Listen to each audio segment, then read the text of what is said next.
Olá, eu sou a Larissa Padron e esse é um vídeo para o Biscoiteiras, projetos que eu, a Camila e a Carissa a gente fala sobre essa temporada de premiações cinematográficas.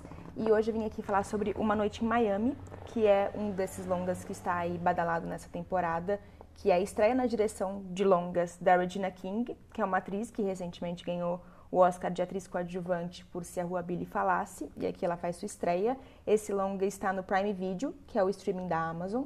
O roteiro é do Ken Powers, que adaptou a sua própria peça para o cinema. O Ken Powers é co-diretor do Soul, animação que também aí tá bombando nessa temporada. E ele é uma ficcionalização de uma noite que realmente aconteceu, que reuniu 4 homens negros que eram grandes figuras proeminentes na história dos Estados Unidos na década de 60, que é o ativista Malcolm X, o boxeador Muhammad Ali, o cantor Sam Cooke, biscoiteiro aí como a gente, e o esportista e também ator Jim Brown. E ele se passa basicamente num quarto de hotel, o filme, e está centrado nessas discussões raciais, né, nessa tensão que há em ser negro e em ser figuras famosas, que, portanto, são vozes muito importantes e que trazem poder para o movimento. Vale lembrar do contexto, né, nessa época, na década de 60, os negros eram enviados para morrer no Vietnã, então era um período extremamente violento e tenso. Mas embora o filme esteja muito centrado no Muhammad Ali, né, porque o filme se passa em torno da noite que é a vitória, a grande vitória dele, ele está muito mais ligado no embate entre o personagem do Sam Cooke e do Malcolm X. O personagem do Sam Cooke é interpretado pelo Leslie Odom Jr., que está indicado a vários prêmios, vou falar disso, e o personagem do Malcolm X é interpretado pelo Kingsley Ben-Adir. Eu tive que pesquisar, confesso, porque é um ator que ainda está começando a carreira cinematográfica dele e eu estou muito chateada dele não estar sendo tão reconhecido. O Leslie Odom Jr. está merecidamente reconhecido porque ele realmente está muito bem, mas eu fiquei muito surpresa com esse ator. Ele foi reconhecido pelo Gotham, que é uma premiação do cinema independente, que reconheceu ele como um ator estreante e ele realmente está perfeito. É um papel bem desafiador, porque o Malcolm X ele é tido por muitas pessoas como um radical, né? E no contexto do filme, para não dar spoiler, poderia parecer que ele está usando o Muhammad Ali para os propósitos pessoais, se não fosse uma atuação bem comedida. E eu já tinha ouvido falar que ele tinha mesmo esse jeito muito suave de se expressar na voz, no tom da voz, apesar de ser uma pessoa com opiniões muito fortes. E o contraponto que é muito trabalhado no filme, né, é que o Malcolm X questiona o Sam Cooke porque ele era um dos músicos mais sucedidos da sua época, então entre eles ali ele era o que tinha mais poder de movimentar multidões e o Malcolm X questiona que ele não usa esse poder, né, para oratória, né, para chamar atenção para os movimentos civis. E aí existe esse embate do Sam Cooke, mas calma aí, eu sou um negro que venceu, que é dono de si, que emprega outros artistas negros e que leva a arte para um público negro e branco. E isso não é importante para o movimento civil, para os direitos das pessoas negras? Então eu gosto muito do quanto o filme te provoca a isso, sabe? A arte não é tão importante quanto a oratória, não é tão poderosa quanto isso, não muda o mundo, não transforma o mundo também. E isso se torna mais poderoso também por causa do Leslie Odom Jr., que é o ator aí que está mais reconhecido. Ele foi indicado ao Globo de Ouro como ator coadjuvante e ao SEG, que é o prêmio do Sindicato dos Atores, aí também como ator coadjuvante. Aliás, o elenco todo está indicado ao SEG como elenco, né? O SEG tem esse diferencial, ele premia o elenco do filme. E realmente é um filme que está muito apoiado no elenco. Isso é uma característica de filmes que são derivados do teatro, né? O teatro se apoia muito no elenco, né? Porque é muito do que ele tem. Então é um outro tipo de atuação. Mas aí é que eu acho que está uma grande diferença entre esse filme, por exemplo, e o A Voz Suprema do Blues, que é um outro filme dessa temporada que está adaptado de uma peça e que eu não gosto, porque eu não acho que é uma adaptação cinematográfica para a Voz Suprema do Blues. O A Voz Suprema do Blues também está aí mega indicado em várias categorias nessa temporada de premiações, está na Netflix, e ele é adaptado de uma peça do August Wilson e é uma produção do Denzel Washington, que já tinha adaptado outra peça do August Wilson, que é a Fences, e eu não gosto muito de nenhum dos dois, porque eu acho que eles funcionam provavelmente muito bem no teatro, que tem bons diálogos, boas atuações dramáticas, mas que não teve uma adaptação à altura ao cinema. Cinema é outra dinâmica, e esses dois filmes que são a produção do Denzel Washington, eu achei que eles ficaram muito cansativos, não me pareceu cinematográfico.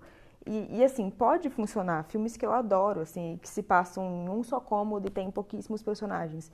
Festim Diabólico, que é um dos meus favoritos do Hitchcock, ou Um Bonde Chamado Desejo, que também é literalmente uma peça ali colocada em cinema, e funcionam. E no Uma Noite em Miami funciona também.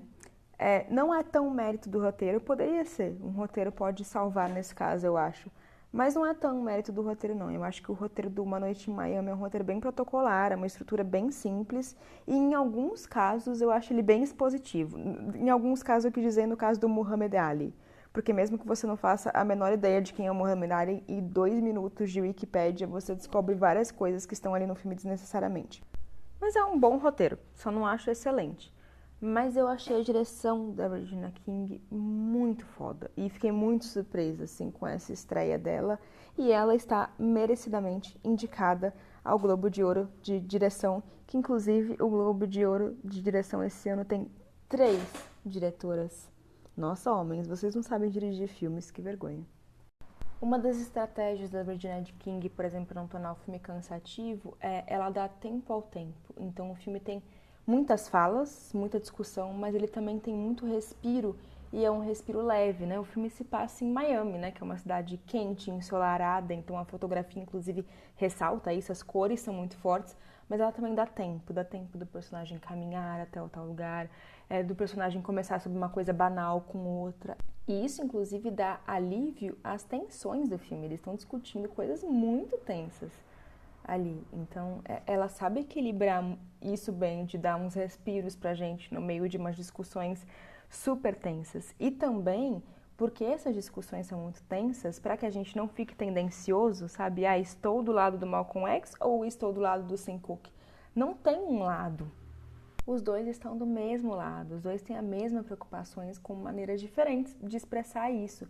E em tempos em que o mundo está tão polarizado, eu acho que ela coloca isso de uma maneira tão poderosa, porque realmente a gente consegue entender a motivação dos dois e ela faz isso com a direção assumindo pontos de vistas. Assim, em vários momentos a gente literalmente vê um personagem falando a partir do ponto de vista de outro. O filme está muito em embates, né? Eu já falei aqui do embate entre oratória e arte, mas tem um embate que eu acho que é ainda mais central, que é o indivíduo coletivo, né? E quando a gente está falando, né, da luta das pessoas negras, que são pessoas que historicamente, especialmente nos Estados Unidos, estão sempre aí com um alvo nas costas, até que ponto você consegue ser um indivíduo sem ser coletivo, sabe?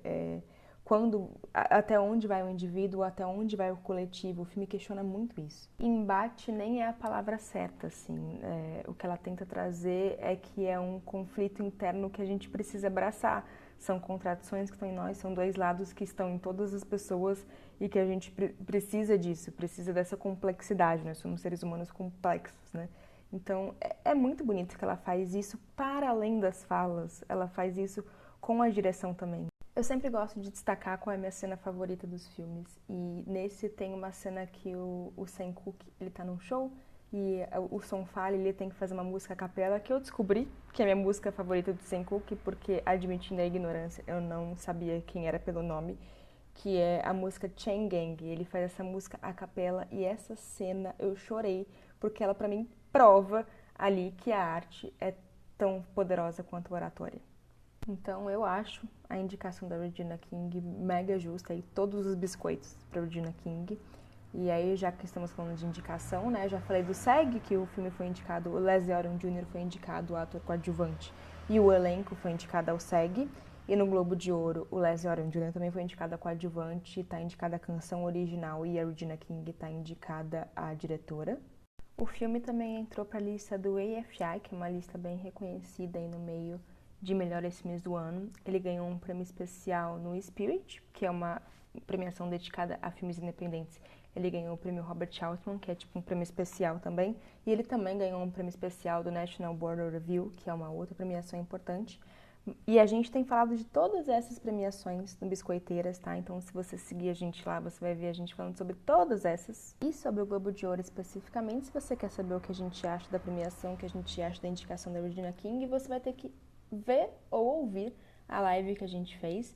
A gente fez uma live com a Bárbara Demirov, do Adoro Cinema, que foi ótima. A gente fez no dia que saíram as indicações do Globo de Ouro, então essa live está disponível no canal do YouTube da Carissa, mas se você quiser apenas ouvir, ela também está disponível já como episódio de podcast. E você também pode ouvir o nosso primeiro episódio de podcast, que a gente não fala desse filme especificamente, mas a gente fala de outros 9 filmes que já estão disponíveis em streaming e que estão com tudo nessa temporada de premiações para você assistir facilmente aí, e você pode saber o que a gente achou deles. E a gente também já fez live sobre o cenário do cinema independente com a Flávia, que foi ótima. E em breve vai sair mais episódios de podcast, mais lives. Então tem muita coisa aí para você acompanhar no Biscoiteiras. Eu, Camila e Carissa estamos lá acompanhando tudo e trazendo com bom humor para vocês, com muita fofoca, com muito tapete vermelho, com muita farofa também.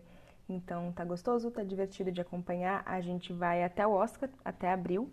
Então acompanha os Biscoiteiras, acompanha também os nossos perfis pessoais, porque vamos ter lives em nossos canais pessoais no YouTube. Então para você saber tudo, siga aí Biscoiteiras e nós três. E é isso.